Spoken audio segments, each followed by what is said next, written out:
नमस्ते, ओम नमः शिवाय।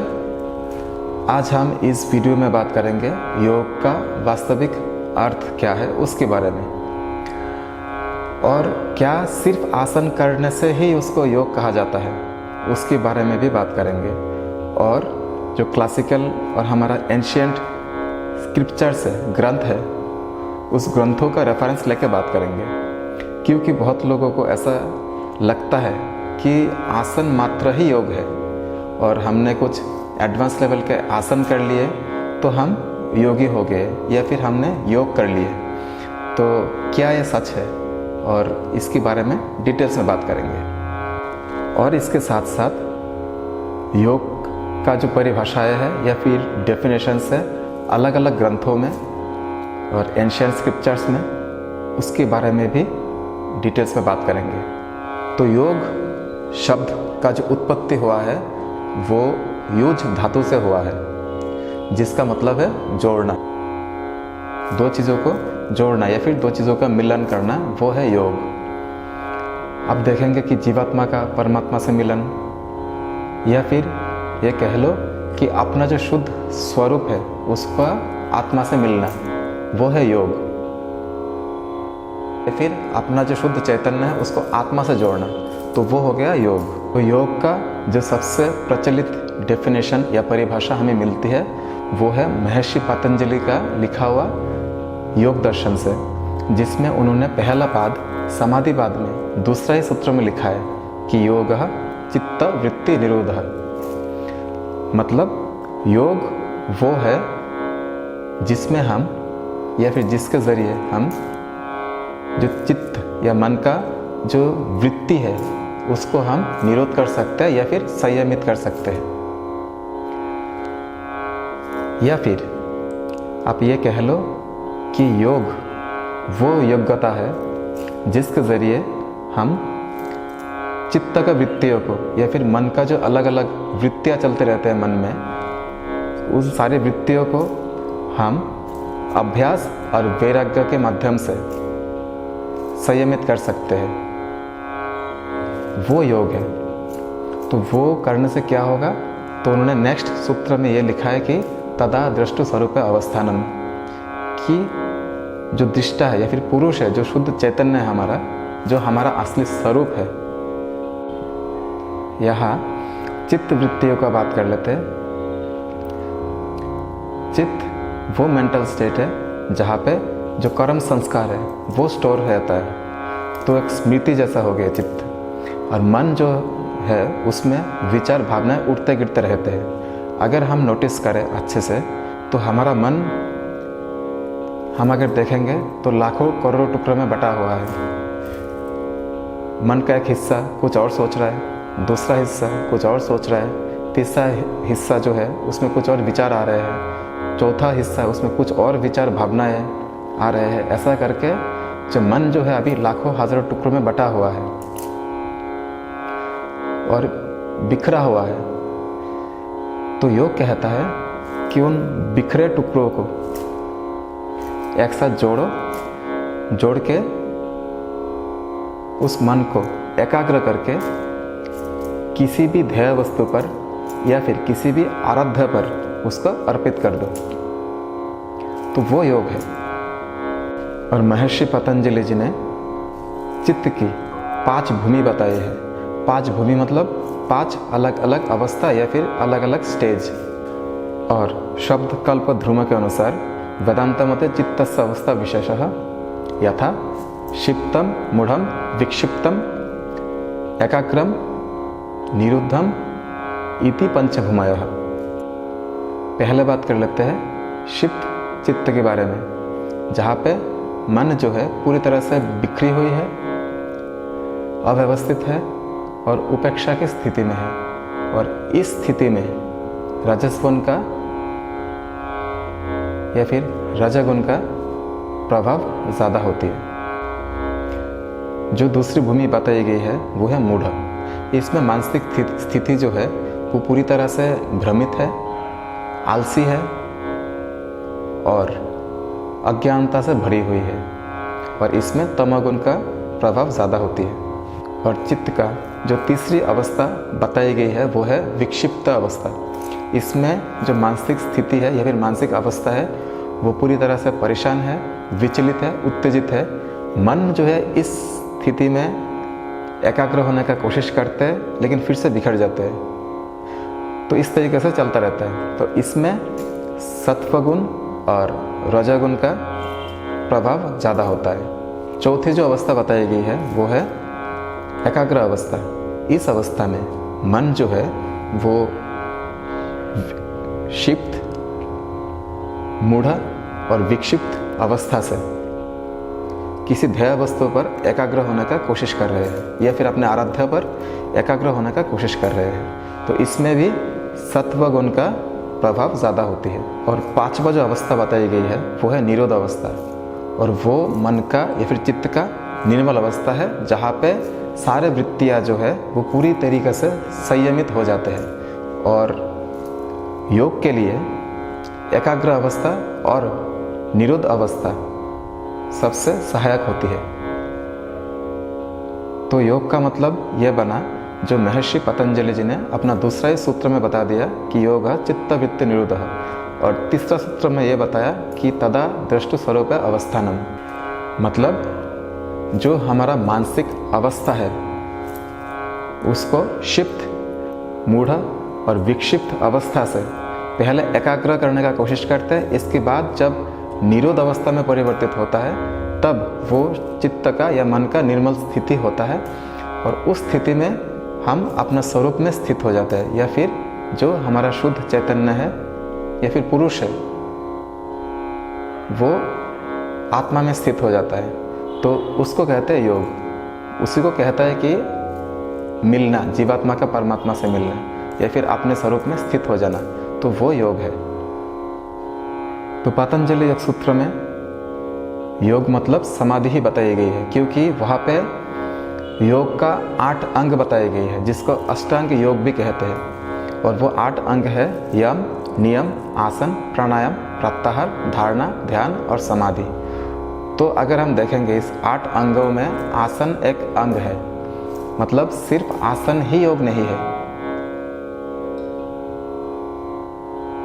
आसन के साथ साथ हमें यम नियम का भी पालन करना पड़ेगा, फिर आसन, प्राणायाम, प्रत्याहार, धारणा, ध्यान, समाधि, तब जाके वो योग बनता है। सिर्फ आसन को योग नहीं कहा जाता, लेकिन हाँ, आसन योग का बहुत इम्पोर्टेंट हिस्सा है। और जो हठ योग में बहुत ही इम्पोर्टेंस दिया गया है, लेकिन हठ योग में भी बाकी अंगों का वर्णन किया गया है और बाकी अंगों को पालन करने के लिए भी कहा गया है। अगर हम यम का बात करें, यम और नियम किसी भी प्रकार के योग का बेसिक और फाउंडेशन है। पतंजलि योग सूत्र में 5 यम बताया गया है। क्या क्या है? अहिंसा, सत्य, अस्तेय, ब्रह्मचर्य और अपरिग्रह। फिर नियम भी 5 बताई गई है कि शौच, संतोष, तप, स्वाध्याय, ईश्वर प्रणिधान। इसके बाद बाकी अंग का बताया गया है। अब योग का अलग अलग मार्ग होते हैं, जैसे भक्ति योग होता है, कर्म योग होता है, मंत्र योग होता है, हठ योग होता है, ज्ञान योग होते हैं, और जो पतंजलि का योग है उसको राजयोग भी कहा गया है। कुंडलिनी योग होता है, तंत्र योग होता है। तो जितनी प्रकार की भी योग होते हैं उसका उद्देश्य तो एक ही है, समाधि या फिर मुक्ति या फिर कैवल्य। योग का उद्देश्य वही है कि दुखों से मुक्ति मिलना, क्योंकि भारतीय दर्शन जितने हैं वो सारे दुखवाद पे आधारित है, और दुखों से किस तरह से मुक्ति पाया जाए या फिर छुटकारा पाया जाए उसके ऊपर सारा दर्शन लिखा गया है। तो योग का भी वही है, और उसी को कैवल्य या फिर मोक्ष कहते हैं। अब पतंजलि योग सूत्र में योग मतलब समाधि बताया गया है। सिर्फ पतंजलि में ही नहीं, अगर महर्षि पाणिनि का डेफिनेशंस देखेंगे उनके भी 3 डेफिनेशंस हैं, जैसे योज समाधु, युजिर योग है, फिर योग संयमन है। मतलब योग समाधि है, युजिर योग हो गया कि जीवात्मा और परमात्मा का मिलन, और योग संयमन है मतलब जब चित्तवृत्तियों का पूरी तरह से संयम या फिर चित्तवृत्तियों का पूरी तरह से संयमित हो जाए तो वो हो जाता है योग संयमन है। इसके बाद और भी हमें डेफिनेशंस मिलता है योग का, जैसे युज्यते एतद् इति योगः, मतलब योग वो अवस्था है जहाँ पे चित्तवृत्तियाँ जो है वो निरोध हो चुका है। फिर है युज्यते अनेन इति योगः, मतलब योग वो साधन है जिसके जरिए चित्त वृत्तियों को निरोध किया जाता है। फिर है युज्यते तस्मिन् इति योगः, मतलब योग वो अवस्था है जिसमें चित्त वृत्तियों को निरोध करके मन को एकाग्र किया जा रहा है या फिर किया गया है। और भगवत गीता में जो योग का परिभाषा दी गई है वो है समत्वम योगोच्यते, मतलब योग जो है वो मन का समावस्था है। किसी भी स्थिति में मन को समावस्था में रखना या मन को स्थिर रखना वो योग है। भगवत गीता में जो दूसरी परिभाषा दी गई है योग का वो है योगः कर्मसु कौशलम, मतलब कर्मों का अच्छे बुरे फल से प्रभावित ना होकर के मन को सामावस्था में रखने का जो कौशल है वो योग है। और तीसरे जो डेफिनेशन दिया गया है भगवत गीता में वो है तम विद्यात दुख संयोगम वियोजम योग संजितम, मतलब दुखों से वियोग होने का नाम ही योग है। और कठोर उपनिषद में बताई गई है कि तम योगमिति मन्यते स्थिरम इंद्रियम धारणम, मतलब इंद्रिय को, कर्मेंद्रिय ज्ञानेंद्रिय को संयमित करने का नाम ही योग है।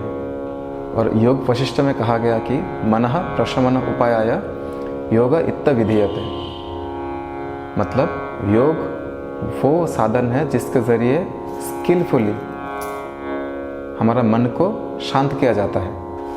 थोड़ा सा पतंजलि योग सूत्र की ओर वापस आएंगे तो योग का विस्तार में वर्णन मिलता है वहाँ पे, क्योंकि पतंजलि योग सूत्र जो है वो योग का ग्रामर है और वहाँ पे सीधा सीधा बताया जा रहा है कि योग मतलब समाधि है। क्योंकि जो अष्टांग योग हमने देखा है कि यम, नियम, आसन, प्राणायाम, प्रत्याहार, धारणा, ध्यान और समाधि, तो योग का जो उद्देश्य है वो समाधि तक है। हाईएस्ट जो सर्वोच्च अवस्था है योग का वो समाधि है, तो योग मतलब समाधि हुई। और व्यास जी भी कहते हैं कि योग समाधो, कि योग मतलब समाधि है। और योग का जो उद्देश्य है वो है मुक्ति, कैवल्य या मोक्ष।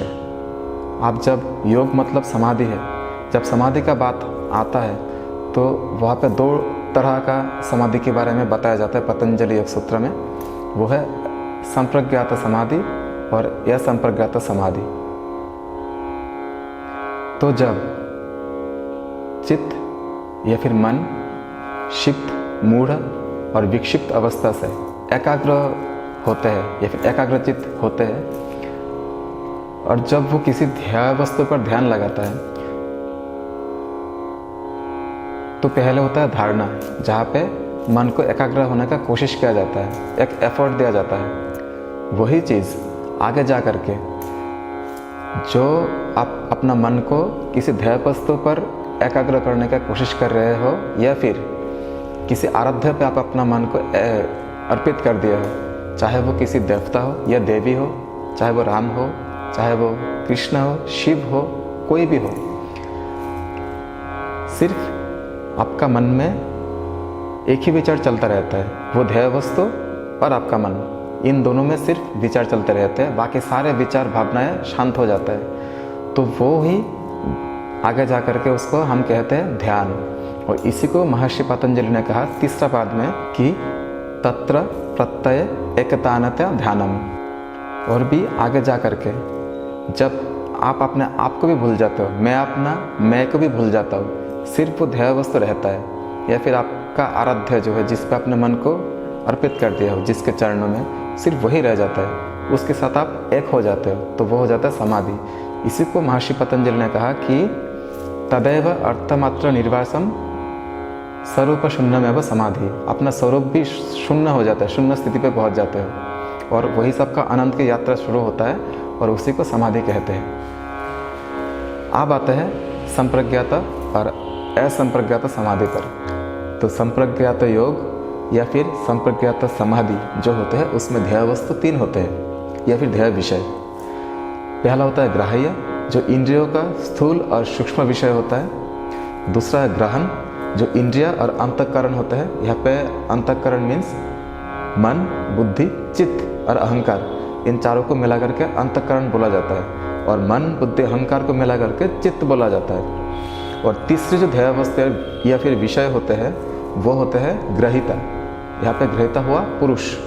जब ग्राह्य विषयों का स्थूल रूप में समाधि की जाती है, तब उस ध्येय वस्तु का शब्द अर्थ ज्ञान का विकल्प रहता है, तो उसको कहते हैं सवितर्क समाधि। जब आगे जा कर के शब्द अर्थ ज्ञान का विकल्प भी खत्म हो जाते हैं तो उसको कहते हैं निर्वितर्क समाधि। और जब ग्राह्य और ग्रहण विषयों का सूक्ष्म रूप में ध्यान किया जाता है तो वहाँ से आगे जा कर के जो समाधि मिलती है उसमें पहले शब्द अर्थ ज्ञान का पता हमें रहता है उस ध्येय वस्तु के बारे में और ध्येय विषय के बारे में। तो उस स्थिति में जो समाधि मिलती है वो है सविचार समाधि। आगे जा कर के वो शब्द अर्थ ज्ञान भी खत्म हो जाते हैं, सिर्फ वो ध्येय वस्तु रहते हैं, विचार शून्य हो जाता है वहाँ पे, तो उसको कहते हैं निर्विचार समाधि। यानी निर्विचार समाधि में विचार शून्य हो जाता है, विचार बिल्कुल बचा नहीं रहता है, लेकिन आनंद का अनुभव ज़रूर रहता है। और जो मैं आनंद में हूँ, मैं ध्यान कर रहा हूँ, मैं समाधि में हूँ, ऐसा भाव भी रहता है। तो जब तक आनंद का अनुभव रहता है निर्विचार समाधि में, मतलब निर्विचार समाधि आगे जा कर के जब उस पर आनंद का संबंध जब तक रहता है तो उस समाधि को कहा जाता है आनंदानुगत समाधि। और उसके साथ साथ अहंकार का भी संबंध रहता है। अहंकार मतलब मैं हूँ, अपने आप का होने का जो एहसास है उसको अहंकार कहा जाता है कि मैं आनंद में हूँ। तो ये जो समाधि का स्थिति है उसको कहते हैं आनंदानुगत समाधि। और भी आगे जा कर के धीरे धीरे वो आनंद भी मिट जाता है पूरी तरह से, सिर्फ मैं बचा रहता है, तो उसको कहते हैं अस्मितानुगत समाधि। और ये जो 4 स्टेजेस में बताया कि वितर्क, सवितर्क, निर्वितर्क, फिर विचार में आया सविचार, निर्विचार, फिर आनंदानुगत समाधि, अस्मितानुगत समाधि, ये हो गया संप्रज्ञात समाधि का 4 स्टेज। और आगे जा कर के वो जो मैं है वो मैं भी मिट जाती है पूरी तरह से। और जो चित्त है, चित्त का वृत्तियों का पूरी तरह से निरोध हो जाते हैं। और जब चित्त वृत्तियों का पूरी तरह से निरोध हो जाते हैं उसमें कोई कर्म संस्कार और जमा नहीं हो सकता है, कोई कर्म संस्कार चित्त को और इफेक्ट नहीं कर सकता। उस मैं का मिट जाना मतलब हम अपने शुद्ध चैतन्य पे स्थित हो गए, अपने स्वरूप में स्थित हो गए, तो उसी को कहते हैं असंप्रज्ञात योग या फिर निर्वित समाधि या फिर मोक्ष या फिर मुक्ति या कैवल्य, जो योग का फाइनल एम है, अल्टीमेट एम है, वही योग का उद्देश्य है और वही योग है। उस स्थिति में हमारा चैतन्य जो है वो पूरी तरह से शुद्ध अवस्था में पहुंच जाते हैं, जिसको हम पुरुष भी कहते हैं। पुरुष को पता चल जाता है कि मैं अलग हूँ, प्रकृति अलग है, तो उसमें पुरुष को मुक्ति मिल जाती है। और यहाँ पे क्योंकि मैं का भी मिट गया, कोई सपोर्ट नहीं बचा रहेगा आपके सामने, इसीलिए असंप्रज्ञात योग या फिर योग का जो हाईएस्ट स्टेट है उसको निर्वित समाधि भी कहा जाता है। और जो संप्रज्ञात समाधि था उसको सबीज समाधि भी कहा जाता है, क्योंकि वहाँ पे कुछ ना कुछ सपोर्ट होता है, तो उसके लिए उसको सबीज और असंप्रज्ञात योग या फिर मुक्ति या कैवल्य उसको निर्वित समाधि भी कहा जाता है। और यही योग है, योग का असली उद्देश्य है, फाइनल एम है योग का। तो योग का काम है जोड़ना।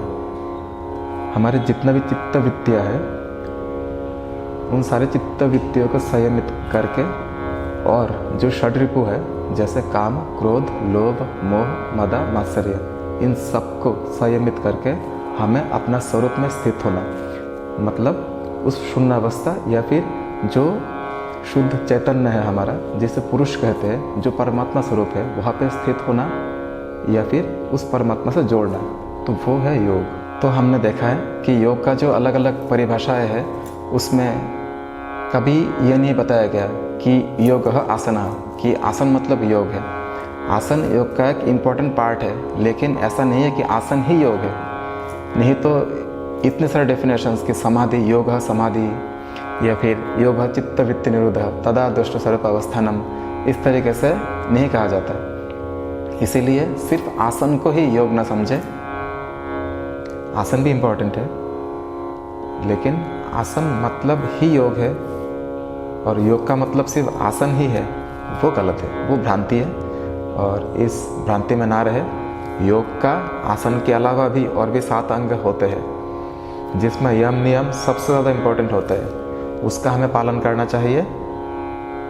और योग का जो प्रिंसिपल्स या नीतियाँ है उसके माध्यम से अपना ज़िंदगी को, अपना जीवन को किस तरह से उत्कृष्ट बनाया जाए, उस दिशा में हमें काम करना चाहिए।